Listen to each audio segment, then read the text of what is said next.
네가 지킨 것이 무엇이냐? 정진사의 목소리는 낮고 무겁게 사랑채에 깔렸다. 마루 위에 무릎 꿇은 석쇠는 고개를 들어 주인을 똑바로 바라보았다.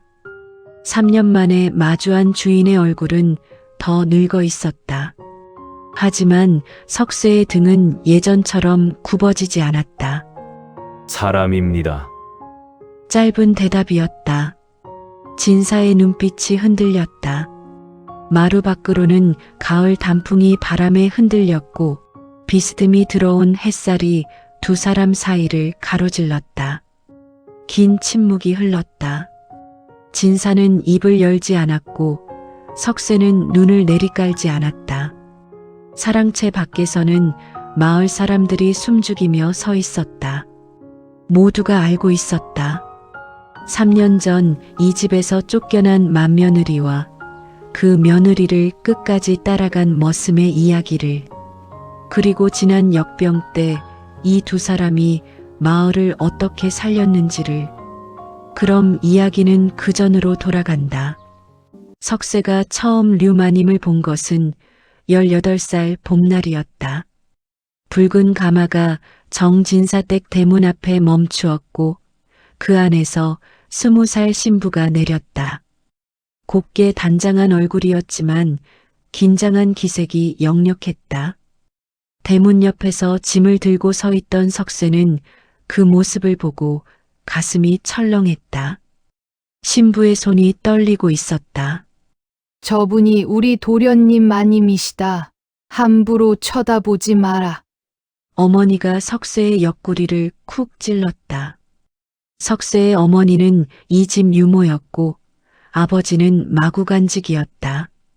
석쇠는 태어날 때부터 이 집 머슴이었다. 주인집 도련님보다 4살 아래였지만 키는 석쇠가 훨씬 컸다. 예. 석쇠는 고개를 숙이고 짐을 안 채로 날랐다. 하지만 그날부터 석쇠는 류마님의 심부름꾼이 되었다. 마님은 말수가 적고 성품이 온화했다. 석쇠에게 무엇을 시킬 때도 수고스럽지만 이라는 말을 먼저 했다. 석쇠는 그런 마님이 좋았다. 10년이 흘렀다. 류마님의 배에서는 아이 소식이 없었다. 처음 3년은 그러려니 했다. 5년이 지나자 시댁 식구들의 눈빛이 달라졌다. 7년째에는 무당을 불렀고 9년째에는 귀신 씌었다는 소리까지 나왔다. 10년째 되던 해 겨울 정진사가 결정을 내렸다. 후처를 드려야겠다. 안채에서 울음소리가 들렸다. 도련님의 울음인지 마님의 울음인지 알 수 없었다. 석쇠는 마구간에서 말에게 여물을 주다가 손을 멈추었다. 가슴속에서 무언가가 뒤틀렸다. 며칠 뒤 류마님이 짐을 쌌다. 석쇠. 진사가 석쇠를 불렀다. 사랑채에 들어서자 진사는 낮고 단단한 목소리로 말했다. 마님을 마을 어기 주막까지 모시고 가거라. 거기서 하룻밤 묵게 하고 너는 내일 아침 해 뜨기 전에 돌아오너라. 예. 석쇠는 고개를 숙였다. 그것이 주인을 섬기는 도리다. 알겠느냐? 예. 석쇠의 대답은 조금 늦었다. 진사는 석쇠를 물끄러미 보다가 손을 저었다. 이튿날 새벽 석쇠는 류마님의 보따리를 지게에 지고 대문을 나섰다. 류마님은 소복 차림이었다. 과부도 아닌데 소복을 입었다. 아무 말도 하지 않았다. 주막까지는 반나절 걸렸다. 석쇠는 앞서거니 뒤서거니 걸으며 마님을 지켰다. 마님은 한 번도 뒤를 돌아보지 않았다. 주막에 이르자 석쇠는 방을 하나 얻어 마님을 모셨다. 마님, 들어가 쉬십시오. 류마님은 고개를 끄덕이고 방으로 들어갔다. 문이 닫혔다. 석쇠는 마당 한쪽 나무 그루터기에 앉았다. 해가 졌다. 별이 떴다. 석쇠는 움직이지 않았다. 주인은 돌아오너라 했다. 하지만 마님을 버리고 오너라고는 하지 않았다. 석쇠는 그 말을 곱씹었다. 마님이 갈 곳이 있는가? 친정은 이미 풍비박산 났다고 들었다. 의지할 친척도 없다. 주막에서 하룻밤 묵고 나면 마님은 어디로 가실 것인가? 석쇠는 주먹을 쥐었다. 주인의 명을 어기는 것이다. 머슴이 주인의 명을 어기면 매를 맞는다. 아니, 쫓겨난다. 하지만 석쇠는 마님을 이 자리에 두고 갈 수 없었다. 새벽이 밝아올 무렵 석쇠는 방문을 두드렸다. 마님, 문이 열렸다. 류마님은 밤새 잠을 자지 못한 얼굴이었다. 나리께서는 저더러 돌아오너라 하셨지. 마님을 버리고 오너라고는 안 하셨습니다. 석쇠는 무릎을 꿇었다. 저는 마님을 모시고 가겠습니다. 어디든. 류마님은 한참을 석쇠를 내려다보았다. 그리고 조용히 물었다. 내가 나를 따라오면 나는 내게 줄 것이 아무것도 없다. 품삯도 밥도 제대로 줄 수 없다. 괜찮습니다. 사람들이 손가락질할 것이다. 괜찮습니다. 왜 그러느냐? 석쇠는 고개를 들어 마님을 바라보았다. 마님은 사람이십니다. 사람을 버리고 갈 수 없습니다. 류마님의 눈에 눈물이 고였다. 하지만 흘리지는 않았다. 마님은 고개를 끄덕였다. 그럼 가자. 둘은 산으로 갔다. 마을에서 2시즌쯤 걸어 들어간 곳에 버려진 움막이 있었다. 예전에 나무꾼이 살다가 떠난 곳이었다. 지붕은 반쯤 무너졌고 벽은 바람이 들어왔다. 석쇠는 사흘 동안 지붕을 이었다. 짚을 구해와 덮고 나무를 엮어 벽을 막았다. 류마님은 그 사이 움막 안을 쓸고 닦았다. 이제 살만하구나. 석쇠가 지붕을 내려오며 말했다. 류마님은 고개를 끄덕였다. 하지만 두 사람 모두 알고 있었다. 이것은 시작일 뿐이라는 것을. 석쇠는 품팔이를 나갔다. 마을 어기 주막 주인이 석쇠를 보고 눈을 휘둥그레 떴다. 너 정진사댁 머슴 아니냐? 어째 여기 있느냐? 품을 팔러 왔습니다. 그래. 주막 주인은 더 묻지 않았다. 하지만 그날 저녁 소문이 퍼졌다. 쫓겨난 마님과 도망친 머슴이 산골에 둥지를 틀었다고. 둘이 정을 통한다고. 류마님도 품을 팔았다. 바느질이었다. 마을 안악들이 옷감을 가져오면 마님은 정성껏 바느질했다. 하지만 품삯은 제대로 받지 못했다. 어느 날 마님이 바느질을 마치고 품삯을 받으려 하자 안악이 몇 푼을 마당에 던졌다. 주워 가거라. 동전이 흙바닥에 흩어졌다. 류마님은 손이 멈췄다. 안악은 코웃음을 쳤다. 쫓겨난 주제에 품삯을 따지나? 이것도 받을 수 있는 게 어디냐? 류마님은 천천히 허리를 굽혀 동전을 주었다.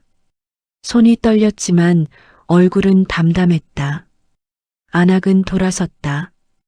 그날 저녁 석쇠가 돌아왔을 때 마님의 손에는 흙이 묻어 있었다. 석쇠는 물었다. 무슨 일이 있었습니까?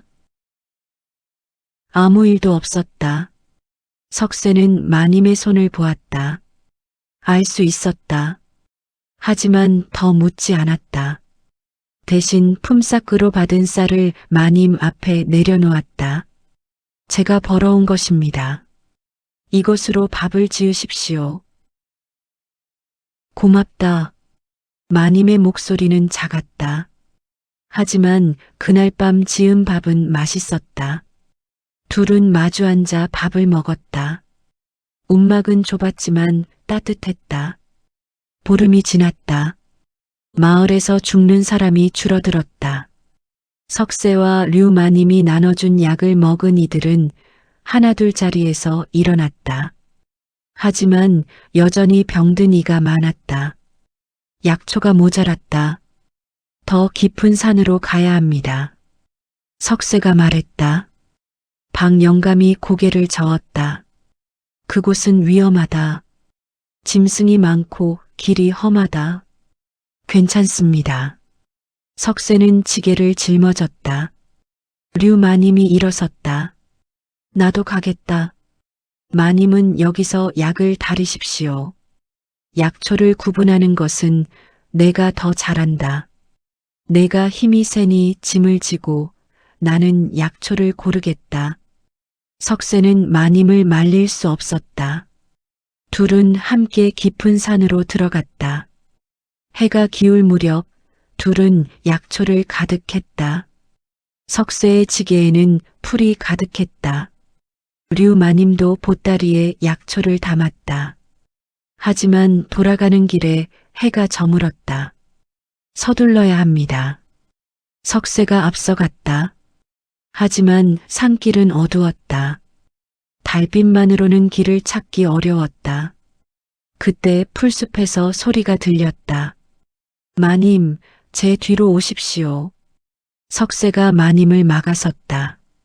풀숲이 흔들리더니 멧돼지 한 마리가 튀어나왔다. 크고 사나웠다. 석세는 지게를 내려놓고 나무 막대기를 집어들었다. 물러서시오. 석세가 소리쳤다. 멧돼지는 주춤했지만 물러서지 않았다. 오히려 발을 구르며 위협했다. 석세는 막대기를 휘둘렀다. 멧돼지가 돌진했다. 석세는 옆으로 피하며 막대기로 멧돼지의 옆구리를 내리쳤다. 멧돼지가 비명을 지르며 쓰러졌다. 하지만 다시 일어났다. 더 사나워졌다. 석세, 류마님이 소리쳤다. 석세는 막대기를 높이 들어 멧돼지의 머리를 내리쳤다. 둔탁한 소리와 함께 멧돼지가 쓰러졌다. 이번에는 일어나지 않았다. 석세는 거친 숨을 몰아쉬었다. 어깨에서 피가 흘렀다. 멧돼지의 엄니에 찔린 것이었다. 다쳤구나. 류마님이 달려왔다. 석세는 고개를 저었다. 괜찮습니다. 가야 합니다. 피가 나는데 어찌 괜찮다 하느냐. 마님은 자신의 치마폭을 찢어 석세의 어깨를 감았다. 석세는 가만히 서 있었다. 마님의 손길이 떨리고 있었다. 죄송합니다. 마님이 중얼거렸다. 왜 죄송하십니까? 내가 다친 것은 나 때문이다. 석세는 마님을 바라보았다. 아닙니다. 제가 원해서 한 일입니다. 하지만 마님, 석세는 조용히 말했다. 저는 마님을 지키는 것이 제 일이라고 여깁니다. 주인의 명이 아니라 제 마음에서 우러나온 일입니다. 류마님은 석세를 올려다보았다. 달빛 아래 석세의 얼굴은 담담했다. 고맙다. 마님의 목소리는 떨렸다. 둘은 다시 길을 재촉했다. 산을 내려와 마을에 이르렀을 때는 한밤중이었다. 하지만 불이 켜진 집들이 보였다. 환자가 있는 집들이었다. 석세와 류마님은 움막으로 가지 않고 곧장 약을 다리기 시작했다. 밤새 솥에서 김이 피어올랐다. 석세는 불을 지폈고 마님은 약을 저었다. 한밤이 지날 무렵 석세가 비틀거렸다. 석세! 류마님이 달려가 석세를 붙들었다. 석세의 이마에서 열기가 느껴졌다. 열이 나는구나. 내가 병에 걸렸다. 아닙니다. 괜찮습니다. 이러다 내가 죽으면 어찌하느냐. 류 마님의 목소리가 떨렸다. 석쇠는 마님의 손을 잡았다. 죽지 않습니다. 마님을 두고 갈 수 없습니다. 류 마님은 석쇠를 부축해 앉혔다. 물을 떠다 먹이고 이마에 물수건을 얹었다. 손이 떨렸다. 이러다 석쇠마저 잃으면. 마님은 눈을 감았다. 멈추고 싶었다. 도망치고 싶었다. 하지만 밖에서는 신음소리가 들렸다. 죽어가는 사람들의 소리였다. 류 마님은 눈을 떴다. 떨리는 손으로 다시 솥을 저었다. 조금만 버텨라. 약을 다 다리면 내게도 먹이겠다. 석쇠는 고개를 끄덕였다. 류 마님은 밤새 약을 다렸다. 새벽이 밝아올 무렵 약이 완성되었다. 먼저 석쇠에게 약을 먹였다. 석쇠는 한 사발을 다 마셨다. 그리고 천천히 일어섰다. 이제 괜찮습니다. 가야 합니다. 열은 여전했지만 석쇠의 눈빛은 흔들리지 않았다. 류 마님은 고개를 끄덕였다. 가자. 둘은 약 단지를 들고 집집마다 찾아갔다.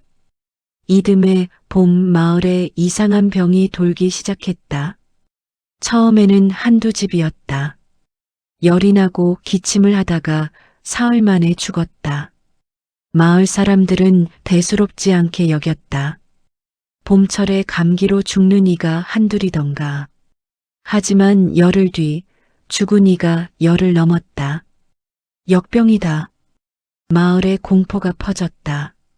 사람들은 집안에 틀어박혔다. 장은 서지 않았고 길에는 사람이 끊겼다. 관가에서 의원을 보냈지만 의원도 속수무책이었다. 이 병은 처음 봅니다. 약을 써도 듣지 않습니다. 마을 사람들은 울부짖었다. 집집마다 죽은 이가 나왔다. 시체를 묻을 사람도 부족했다.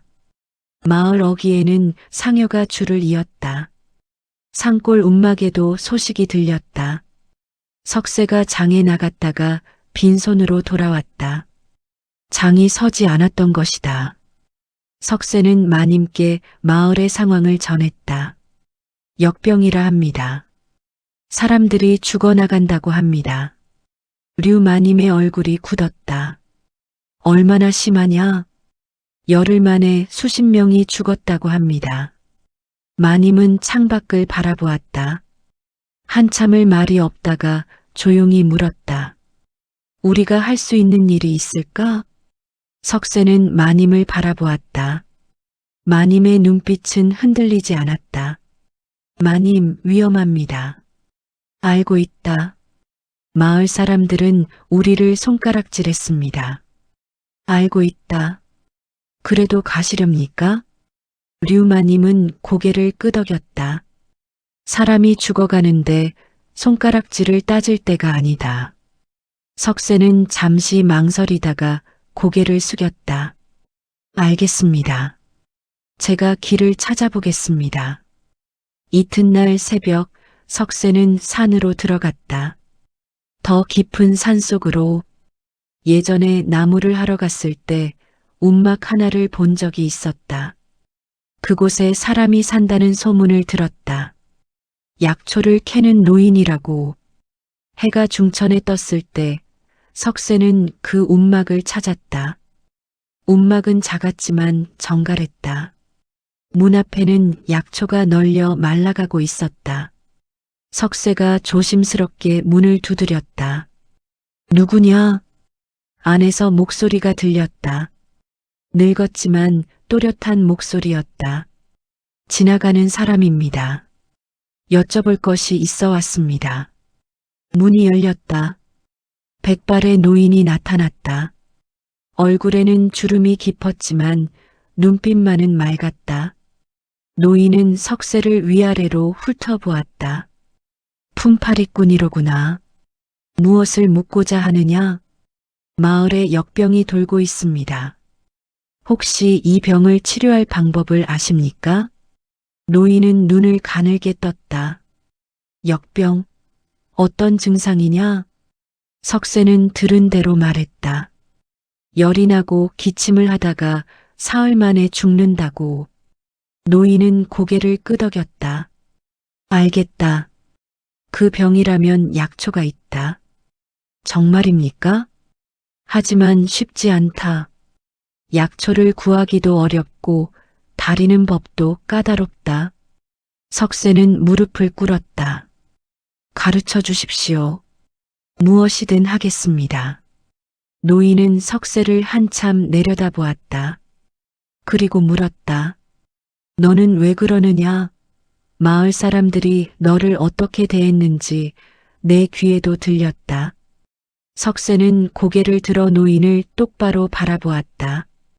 사람이 죽어가고 있습니다. 그것만으로 충분합니다. 노인의 입가에 희미한 미소가 번졌다. 좋다. 들어오너라. 석쇠는 움막 안으로 들어갔다. 노인은 약초 다발을 가리키며 설명하기 시작했다. 이것은 도라지 뿌리다. 이것은 감초, 이것은 생강. 이것들을 이렇게 섞어서 달인다. 불은 약하게, 시간은 넉넉하게. 조급하게 굴면 약효가 사라진다. 석쇠는 고개를 끄덕이며 하나하나 외웠다. 하지만 너무 많았다. 노인은 석쇠의 난처한 표정을 보고 물었다. 글을 아느냐? 아닙니다. 그럼 외우기 어렵겠구나. 노인은 잠시 생각하다가 말했다. 내일 누군가 데리고 오너라. 글을 아는 사람을. 석쇠는 고개를 숙였다. 감사합니다. 이튿날 석쇠는 류마님과 함께 노인의 움막을 찾았다. 노인은 문을 열고 마님을 보더니 눈을 크게 떴다. 마님? 류마님도 노인을 보고 놀란 표정을 지었다. 혹시 박 영감님이십니까? 노인은 천천히 고개를 끄덕였다. 그렇소이다. 오래간만이구려, 마님. 석쇠는 두 사람을 번갈아 보았다. 류마님이 설명했다.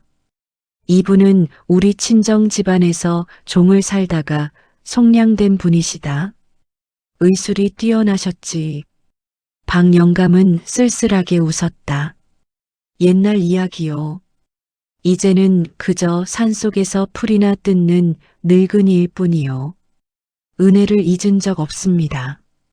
마님이 고개를 숙이자 박 영감은 손을 저었다. 됐소.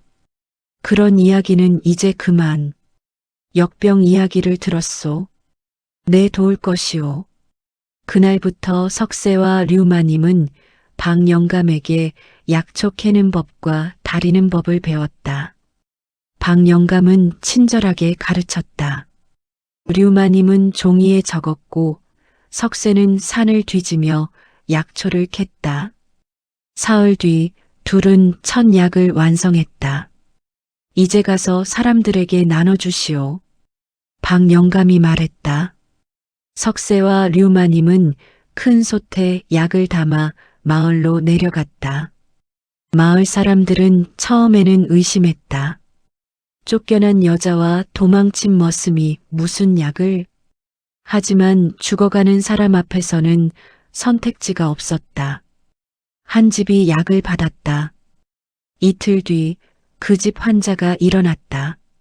소문이 퍼졌다. 저 약이 듣는다. 사람들이 몰려들었다. 석쇠와 류마님은 밤낮 없이 약을 다렸다. 석쇠는 산을 오르내리며 약초를 캤고 마님은 쉬지 않고 솥을 저었다. 둘 다 지쳐갔지만 손을 멈추지 않았다. 보름이 지났다. 마을에서 죽는 사람이 줄어들었다.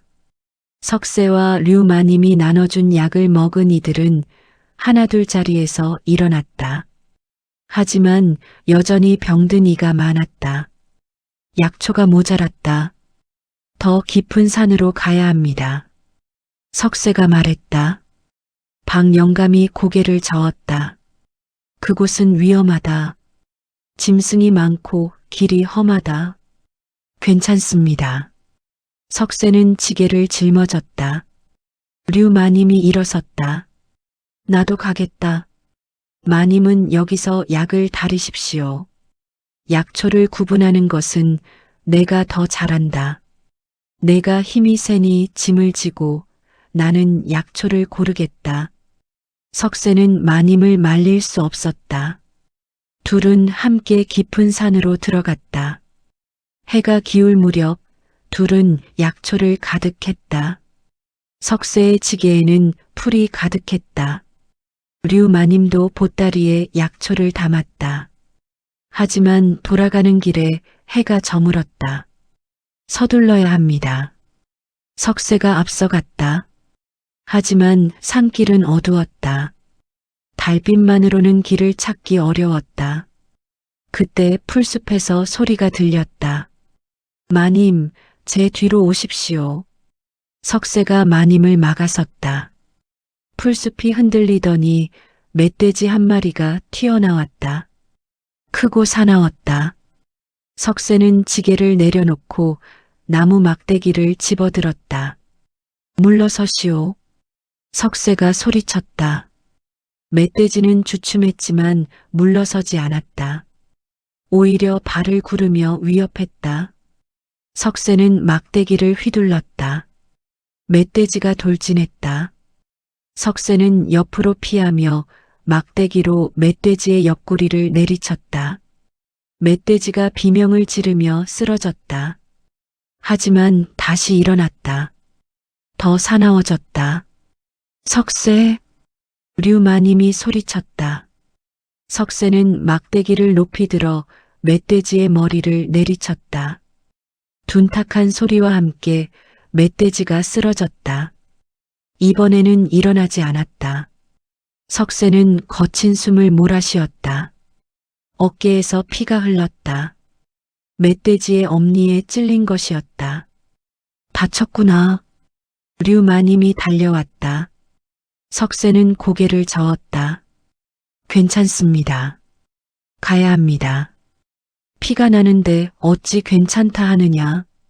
마님은 자신의 치마폭을 찢어 석쇠의 어깨를 감았다. 석쇠는 가만히 서 있었다. 마님의 손길이 떨리고 있었다. 죄송합니다.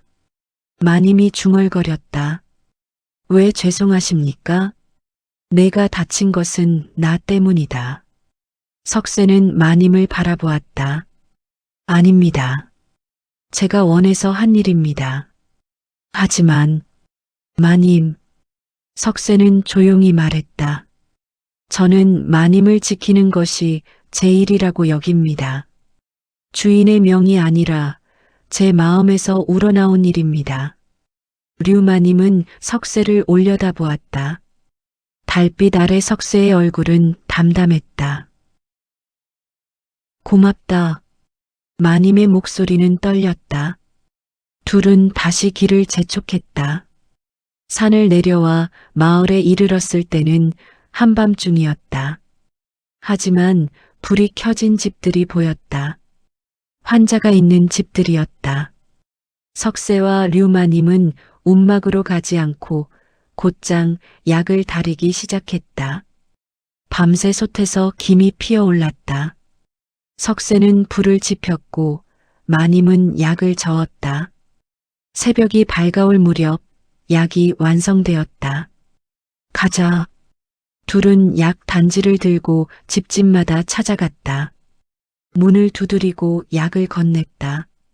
처음에는 문을 열지 않던 집도 있었다. 하지만 약의 소문이 퍼지자 사람들은 문을 열었다. 고맙소. 한 노파가 석쇠에게 말했다. 당신들이 아니었으면 우리 손자가 죽었을 것이오. 석쇠는 고개를 숙였다. 아닙니다. 살아야 할 사람이 살았을 뿐입니다. 노파는 눈물을 흘렸다. 한 달이 지났다. 역병이 물러갔다. 마을에서 더 이상 죽는 사람이 나오지 않았다. 살아남은 이들은 하나둘 자리에서 일어났다. 장이 다시 섰다. 사람들이 거리로 나왔다. 마을 사람들이 모였다. 석세와 류마님을 찾아야 하지 않겠소?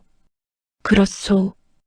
우리가 살아난 것은 저 두 사람 덕이요. 하지만 우리가 그들을 어떻게 대했소? 손가락질하고 욕했소? 사람들은 고개를 숙였다.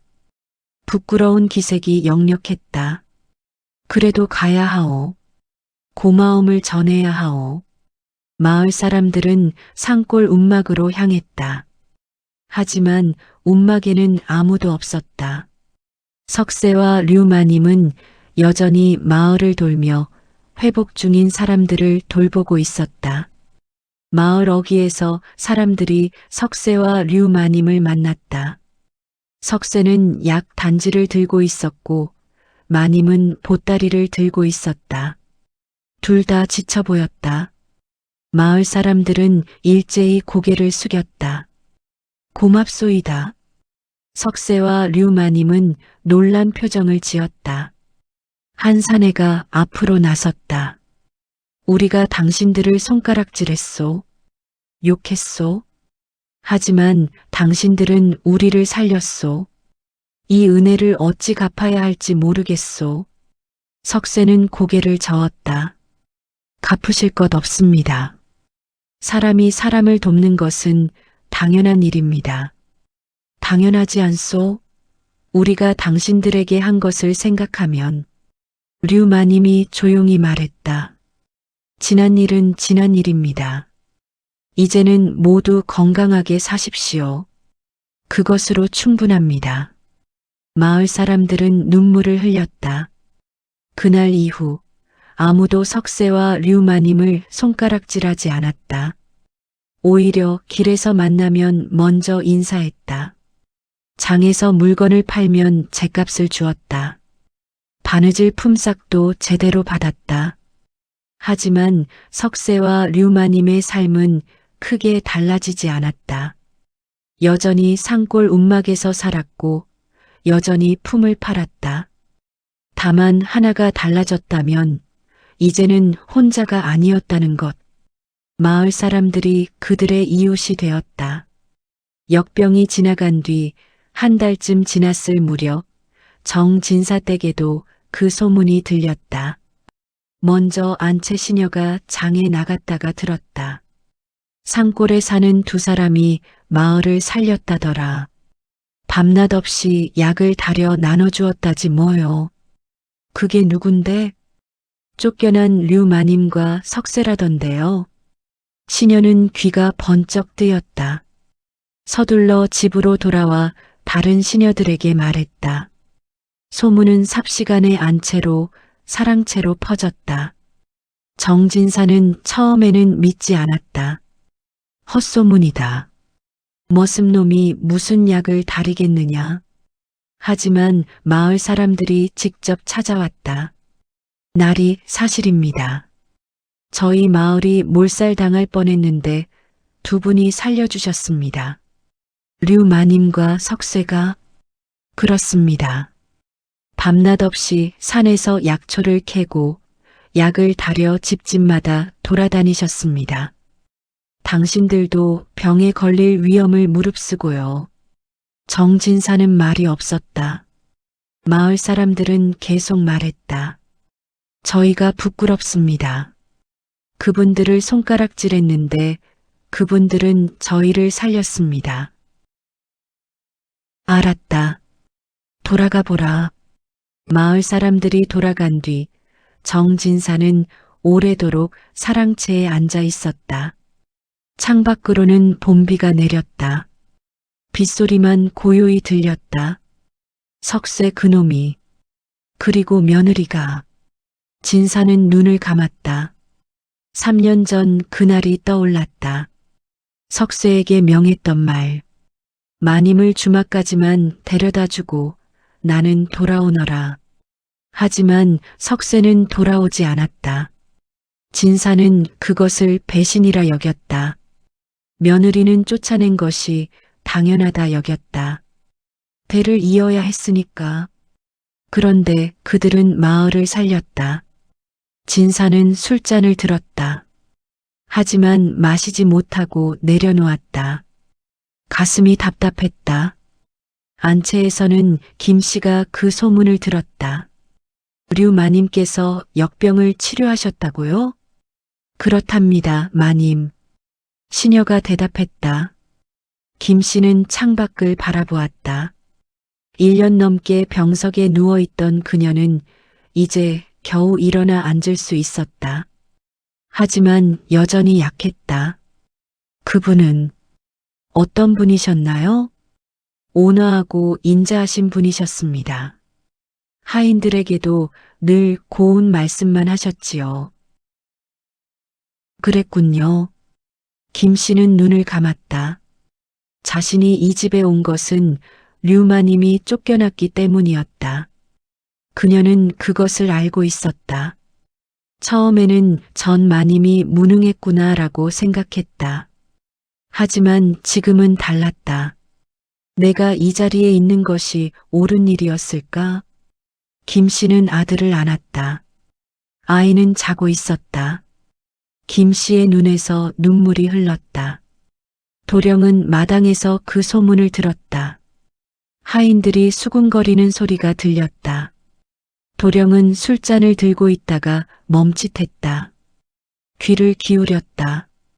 석세가 마을을 살렸다니 대단한 일이지. 류 마님도 함께 하셨다잖아. 두 분이 없었으면 마을이 몰살당했을 거야. 도령은 술잔을 떨어뜨렸다. 술이 마당에 쏟아졌다. 하인들이 놀라 돌아보았다. 도련님. 괜찮다. 도령은 비틀거리며 사랑채로 돌아갔다. 방문을 닫았다. 어둠 속에 앉았다. 내가 무엇을 한 것인가? 도령은 얼굴을 감쌌다. 아내를 지키지 못했다.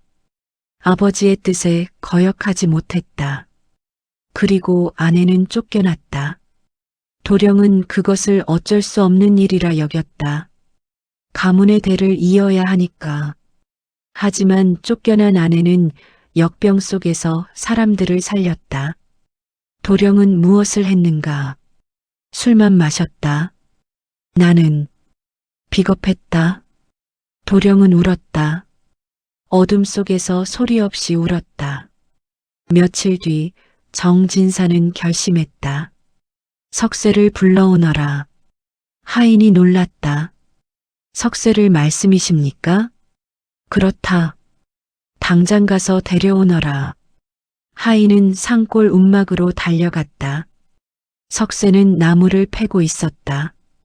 나리께서 부르십니다.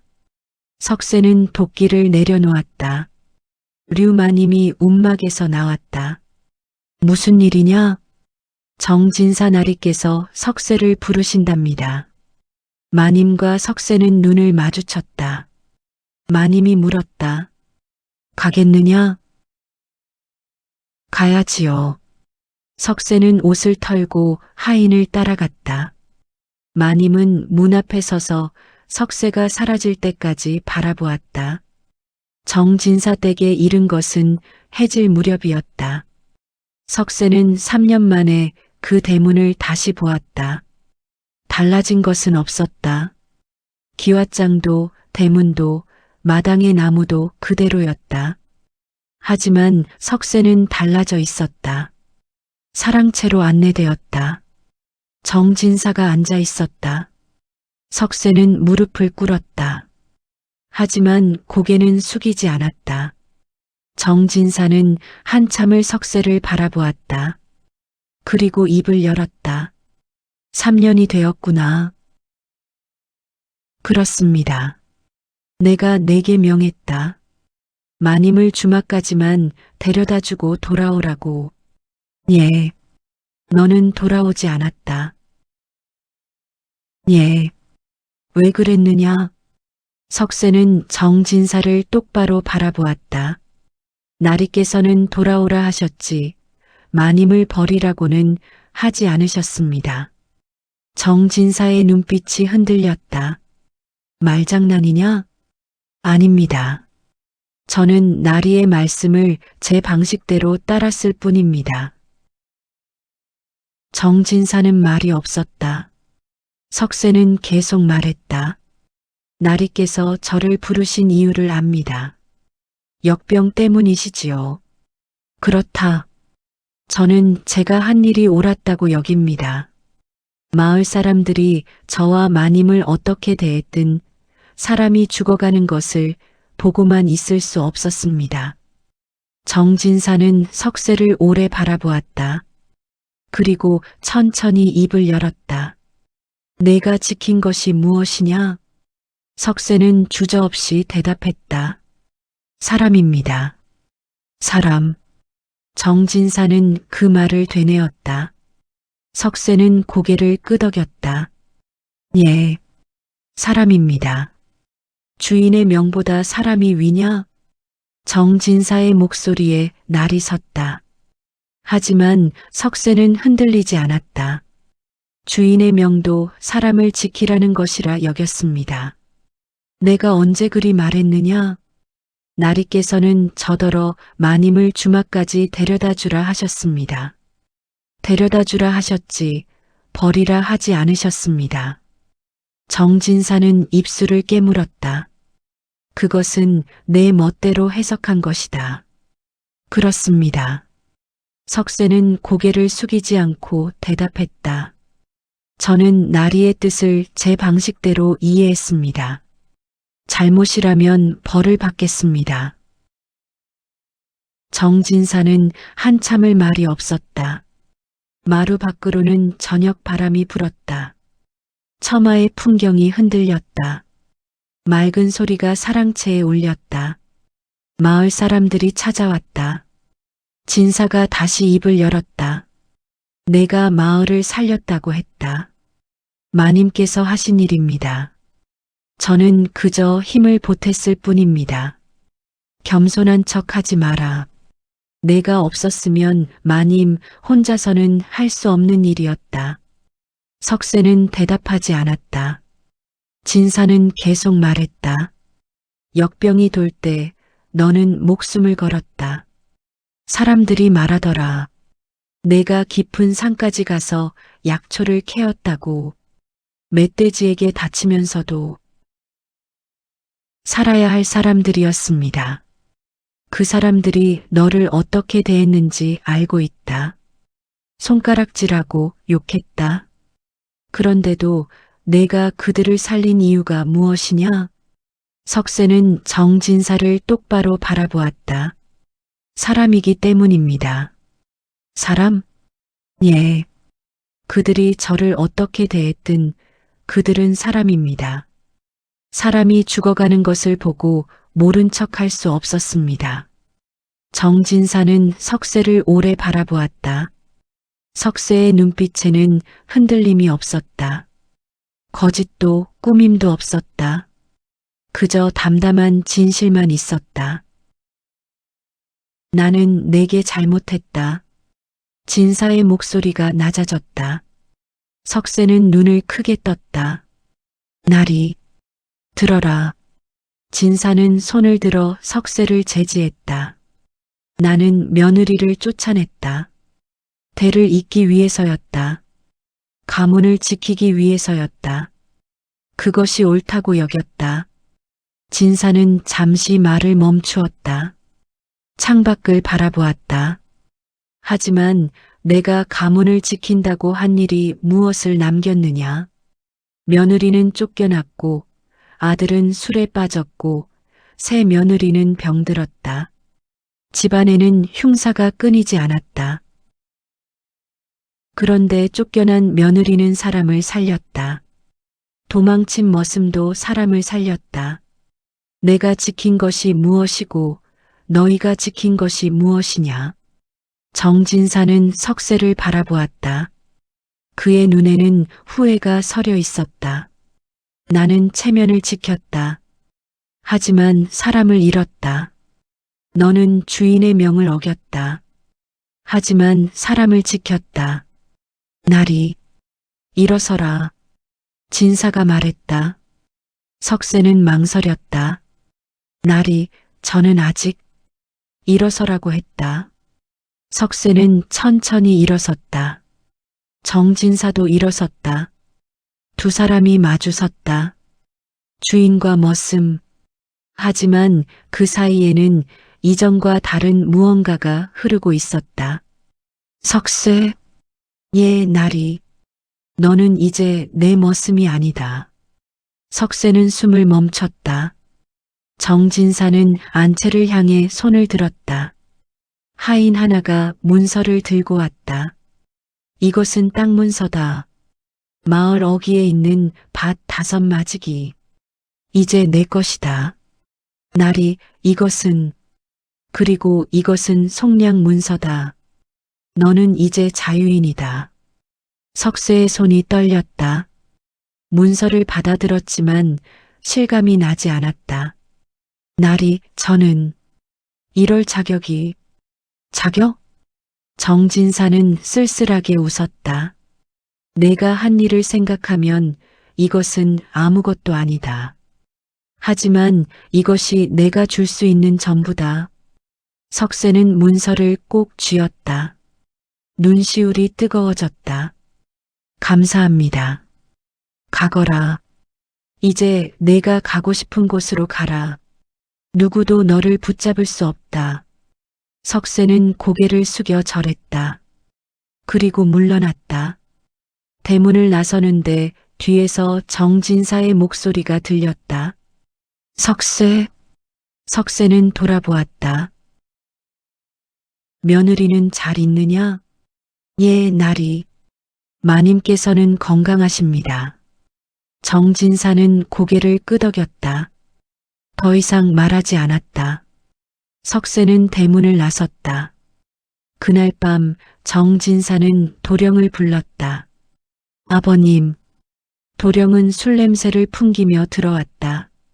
정진사는 눈살을 찌푸렸다. 또 마셨느냐? 죄송합니다. 앉아라. 도령은 아버지 앞에 앉았다. 정진사는 한참을 아들을 바라보다가 입을 열었다. 나는 내게 잘못했다. 도령은 고개를 들었다.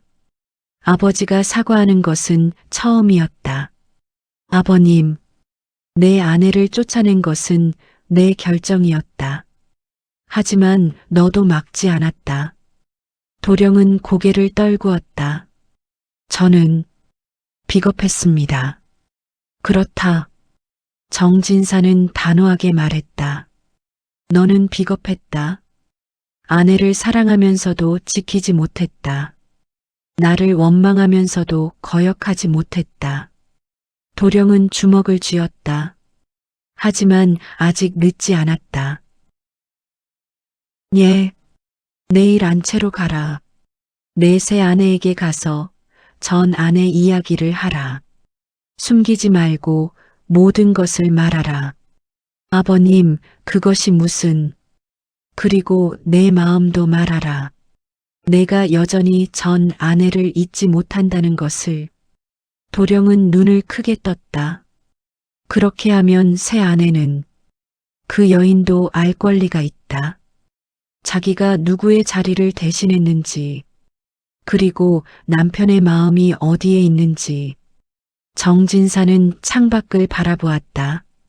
진실을 숨기고 사는 것보다 진실을 마주하고 사는 것이 낫다. 그것이 내가 오늘 배운 것이다. 도령은 아무 말도 하지 못했다. 다만 고개를 숙였다. 눈물이 떨어졌다. 석쇠는 산길을 걸었다. 손에는 땅 문서와 속량 문서가 들려 있었다. 달빛 아래 그 종이들을 몇 번이고 내려다보았다. 꿈이 아니었다. 정말로 자유인이 되었다. 움막에 이르렀을 때는 한밤중이었다. 불빛이 새어나왔다. 류마님이 아직 자지 않고 기다리고 있는 것이었다. 마님, 석쇠가 문을 두드렸다. 문이 열렸다. 류마님은 안도하는 표정이었다. 무사히 돌아왔구나. 무슨 일이 있었느냐? 석쇠는 움막 안으로 들어갔다. 그리고 두 문서를 마님 앞에 내려놓았다. 이것은 류마님은 문서를 집어들었다. 읽어 내려가다가 얼굴빛이 변했다. 내가 속량되었구나. 예. 그리고 땅도 받았고. 예. 류마님은 석쇠를 올려다보았다. 석쇠는 서 있었다. 무릎을 꿇지 않았다. 이제 너는 자유인이다. 어디든 갈 수 있다. 예. 가족을 찾아갈 수도 있고, 장사를 할 수도 있고, 다른 고을로 갈 수도 있다. 석쇠는 대답하지 않았다. 류마님은 문서를 내려놓았다. 가거라. 예. 이제 내가 나를 모실 이유가 없다. 주인도 아니고 의무도 없다. 내 삶을 살아라. 석쇠는 한참을 서 있었다. 그리고 천천히 무릎을 꿇었다. 마님, 일어서라. 너는 이제 내 머슴이 아니다. 알고 있습니다. 석쇠는 땅 문서를 집어들었다. 마님 앞에 펼쳤다. 마님, 이제 저도 땅 있는 사람입니다. 그렇구나. 그러니 마님께 품삯을 드릴 수 있습니다. 류마님은 눈을 깜빡였다. 무슨 소리냐? 저를 고용해 주십시오. 제가 밭을 일구고 나무를 하고 마님을 모시겠습니다. 품삯은 얼마든지 드리겠습니다. 석쇠, 저는 주인의 명 때문에 마님을 따라온 것이 아닙니다. 석쇠는 마님을 똑바로 바라보았다. 제 마음이 그러하기 때문입니다. 3년 전에도 지금도 앞으로도 변하지 않을 것입니다. 류마님의 눈에 눈물이 고였다. 너는 어리석구나. 알고 있습니다. 자유를 얻었는데 왜 다시 이 좁은 움막에 남으려 하느냐? 이곳이 좁지 않습니다. 석쇠는 움막을 둘러보았다. 마님이 계신 곳이 제게는 가장 넓은 곳입니다. 류마님은 더 이상 참지 못하고 울었다. 석쇠는 가만히 앉아 있었다. 마님이 우는 소리만 움막에 울렸다. 한참 뒤 마님이 눈물을 닦으며 물었다. 정말로 남겠느냐? 예. 후회하지 않겠느냐? 절대로. 류마님은 석쇠를 오래 바라보았다. 그리고 조용히 웃었다. 그럼 앞으로도 내 곁에 있거라. 품삯은 받지 않겠다. 마님, 대신 내가 원하는 것을 하나 들어주겠다. 석쇠는 고개를 갸우뚱했다. 제가 원하는 것은 이미 이루어졌습니다.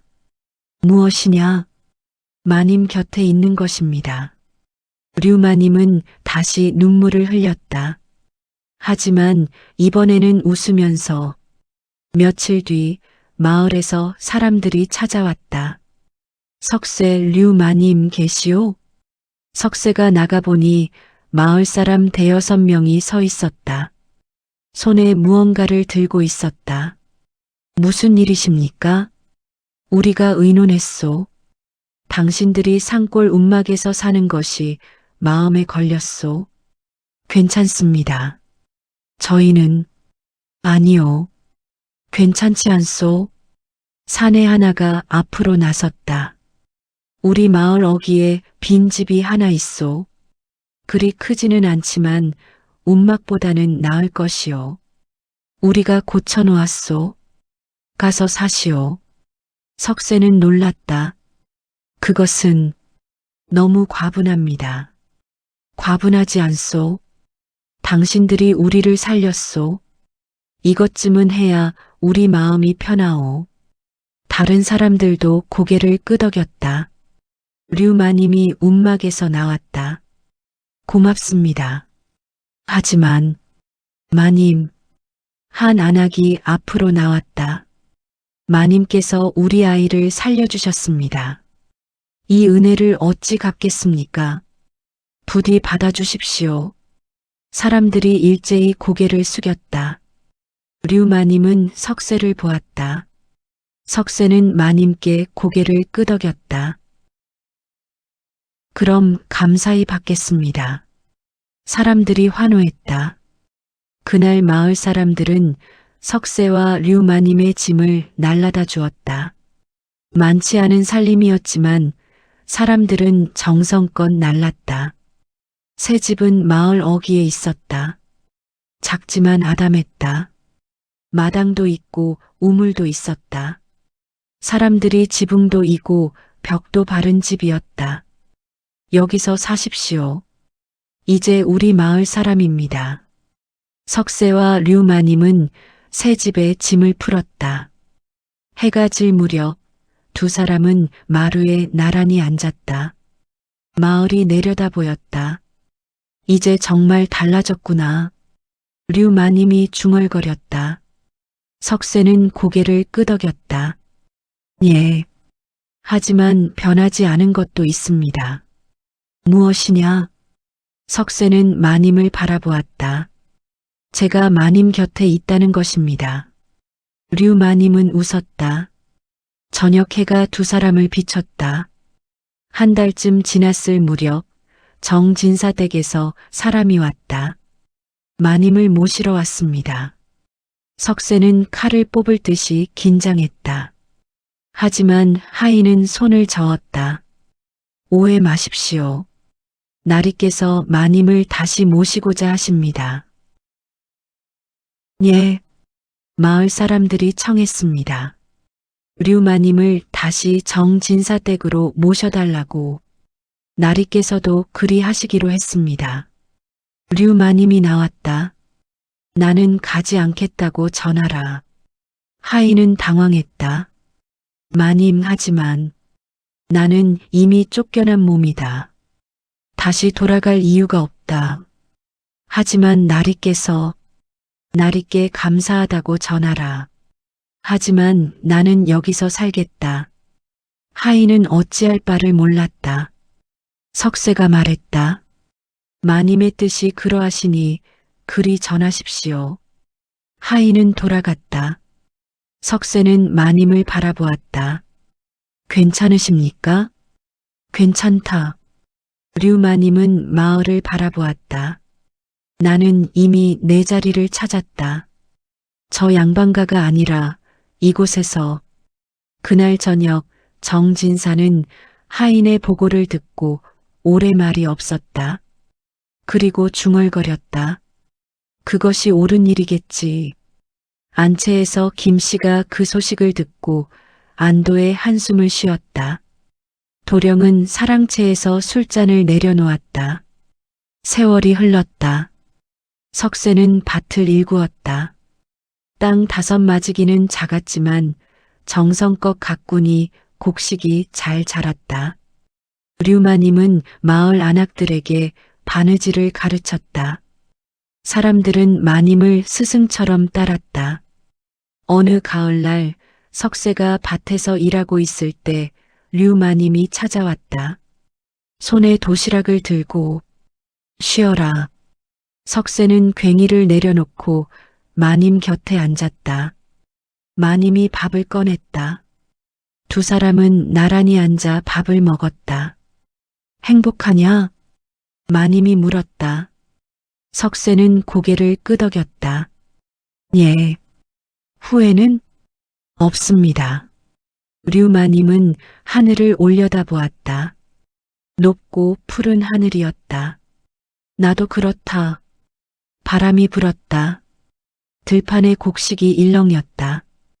두 사람은 말없이 앉아 있었다. 그것만으로 충분했다. 여운 사람을 지킨다는 것. 그 뒤로도 세월은 흘렀다. 석쇠와 류마님은 마을에서 살았다. 아이는 없었지만 외롭지 않았다. 마을 사람들이 가족이었고 서로가 서로에게 가족이었다. 석세는 힘센 농부가 되었고 류마님은 마을의 어른이 되었다. 사람들은 어려운 일이 있으면 찾아와 물었다. 두 사람은 언제나 귀 기울여 들었고 할 수 있는 것을 도왔다. 정진사 댁은 그 뒤로도 계속되었다. 김 씨는 병에서 회복했고 도령은 술을 끊었다. 정진사는 몇 해 뒤 세상을 떠났다. 마지막 말은 이것이었다. 석세에게 전하라. 내가 옳았다고. 석세가 그 말을 들었을 때 눈물을 흘렸다. 류마님이 그 옆에 있었다. 마을 사람들은 말했다. 저 두 사람만큼 서로를 아끼는 이들을 본 적이 없다. 신분이 달라도 처지가 달라도 사람은 사람을 지킬 수 있구나. 그것이 석세와 류마님이 남긴 것이었다. 주인의 명도, 세상의 손가락질도 모든 어려움을 넘어서서 사람을 지킨 두 사람의 이야기. 그것은 오래도록 마을에 전해졌다. 어느 겨울날 저녁 석세와 류마님은 마루에 앉아 있었다. 눈이 내렸다. 하얗고 고요했다. 석세, 예, 마님. 고맙다. 석세는 마님을 바라보았다. 제가 감사합니다. 무엇이? 마님이 저를 사람으로 대해주신 것입니다. 처음부터 끝까지. 류마님은 미소 지었다. 너도 나를 사람으로 대했다. 마님이 아니라. 두 사람은 눈 내리는 마을을 바라보았다. 연기가 피어올랐다. 불빛이 하나둘 켜졌다. 저녁 밥 짓는 냄새가 바람에 실려왔다. 평범하고 따뜻한 저녁이었다. 그것으로 충분했다. 사람이 사람을 지킨다는 것. 그것은 거창한 일이 아니었다. 그저 곁에 있어주는 것. 포기하지 않는 것. 끝까지 함께하는 것.